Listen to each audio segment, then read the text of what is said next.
ഞാൻ എപ്പോഴും എൻ്റെ പേഷ്യൻസിനോട് സജസ്റ്റ് ചെയ്യണതാണ് കടും കാപ്പി, black coffee without sugar without milk. Black coffee without sugar without milk. They are able to take 3 cups per day.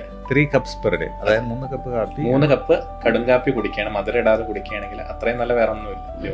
Liver cirrhosis prevent. അത് ശരിക്കും നല്ലൊരു അല്ലേ, എനിക്ക് എന്താ പ്രചാരത്തിലായിക്കൊണ്ടിരിക്കുന്ന ഇത് കാര്യമാണ്. ഒത്തിരി പേര് ഇപ്പം ഈ ബ്ലാക്ക് കോഫിയിലോട്ട് ആ ഒരു ട്രെൻഡ് വളരെയധികം വന്നിട്ടുണ്ട്. ചായ കൈവിട്ടോ അതോ?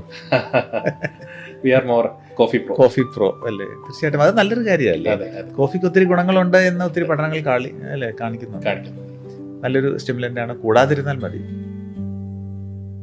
ഞാൻ എപ്പോഴും എൻ്റെ പേഷ്യൻസിനോട് സജസ്റ്റ് ചെയ്യണതാണ് കടും കാപ്പി, black coffee without sugar without milk. Black coffee without sugar without milk. They are able to take 3 cups per day. 3 cups per day. അതായത് 3 കപ്പ് കാപ്പി. 3 കപ്പ് കടും കാപ്പി കുടിക്കുകയാണ്, മധുരം ഇടാതെ കുടിക്കുകയാണെങ്കിൽ അത്രയും നല്ല വേറെ ഒന്നുമില്ല.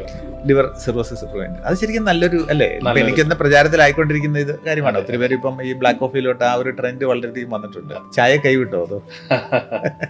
We are more coffee pro. Coffee pro അല്ലേ? തീർച്ചയായിട്ടും അത് നല്ലൊരു കാര്യമല്ലേ. കോഫിക്ക് ഒത്തിരി ഗുണങ്ങളുണ്ട് എന്ന് ഒത്തിരി പഠനങ്ങൾ കാണിക്കുന്നുണ്ട്. നല്ലൊരു സ്റ്റിമുലന്റ് ആണ്, കൂടാതിരുന്നാൽ മതി. ഞാൻ എപ്പോഴും എൻ്റെ പേഷ്യൻസിനോട് സജസ്റ്റ് ചെയ്യണതാണ് കടും കാപ്പി, black coffee without sugar without milk.